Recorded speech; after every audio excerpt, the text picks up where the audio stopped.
Hello, what's up guys, and welcome to the Learn IO course on Microsoft Word. Today we're just going to be talking about some basic stuff, getting started, and kind of how to start a document and start typing around. So when you open Microsoft Word, you're confronted with this page. You have three tabs on the left: Home, New, Open. You can go to open some previous things you've worked on. You can see a lot of my work. But really, when you want to create a new document, you have two options: New, where you can see all sorts of templates, or you could just, from home, select either one of the ones they give you here, or just start a new blank document, which we're going to do.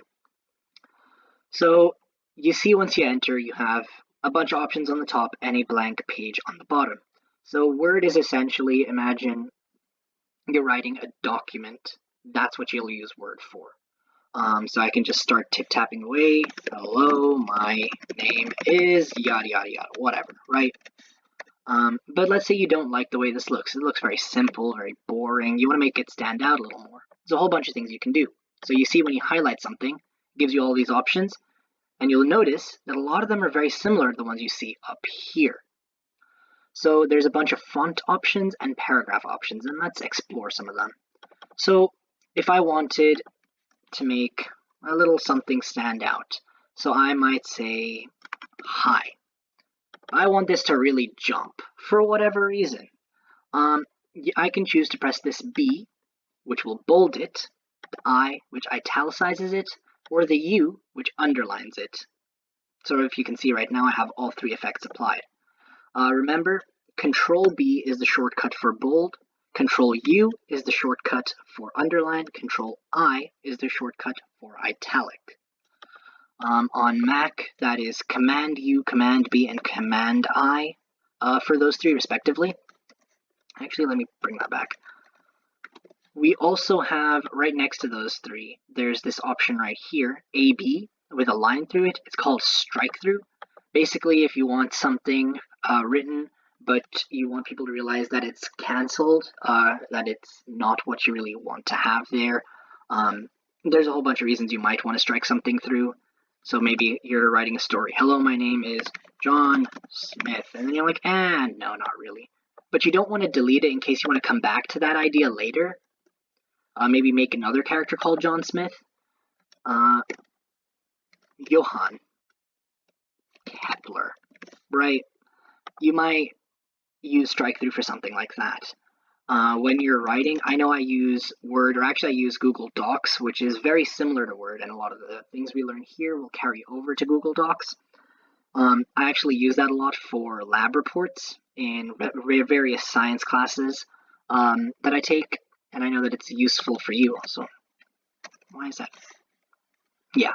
And so in that case, a lot of the variables that you use have subscripts or superscripts, which are basically, if you have, for example, V naught, V with a little 0 underneath it. So you can press this button right here to get subscripts.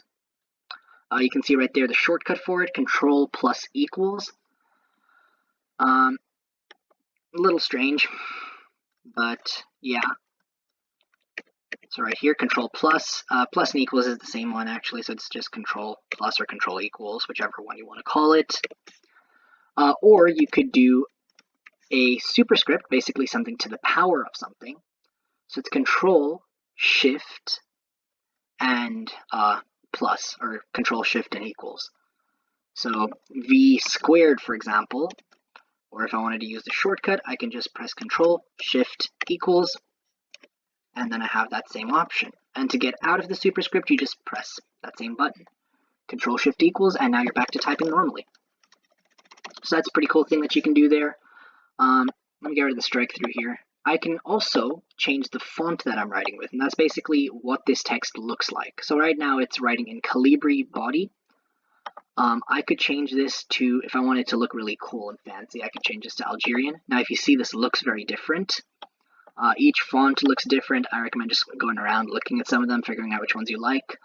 Standard ones that you use on a lot of things are Arial, Times New Roman, Calibri, and sorry about that, Cambrian are pretty useful. Those are kind of the standard ones that you use on a lot of different things. So I'll just change this to Arial. So you can see it looks slightly different. The size is slightly different. So you just kind of have to figure out what's what. A lot of times, especially for assignments, your teacher will specify what font they want you using. And they'll also say what font size they want. So this right here is the font size. You can press the down button to get some standard sizes. And you can see what they look like. You could type in if you want size 12. Just type in which size you want. If I wanted 600, not a good idea, but it's an option. And then you have the A's next to it, where this left one just increases it by one standard size, which is actually two sizes. You see 12, 14, 16, 18. It goes up by one of these, or down by one of these, not by one number. So that's just something to keep in mind. I'm going to change that back to 11. Then you also have sentence cases. Really, not something that you're really going to be using too much. You can get rid of all your formatting, send it back to like its default state.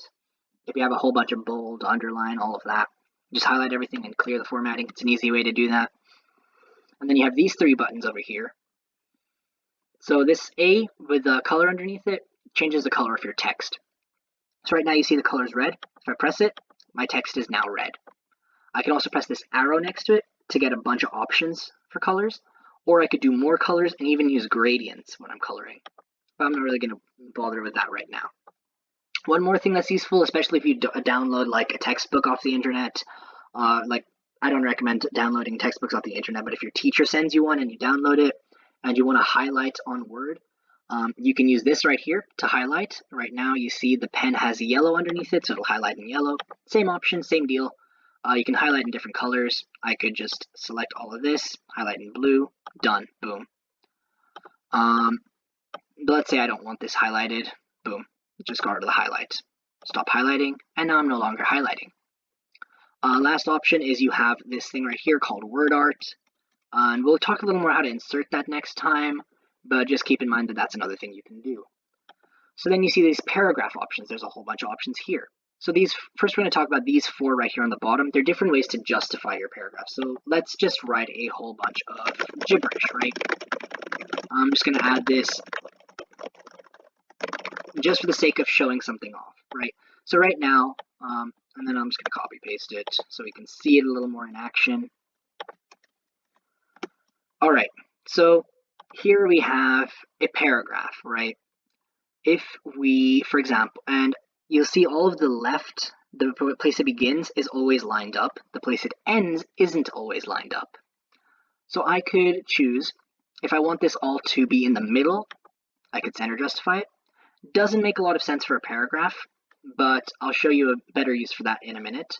You could also align it to the right, so where the right now lines up and the left doesn't necessarily line up. I'll also show you a good use for that in a minute.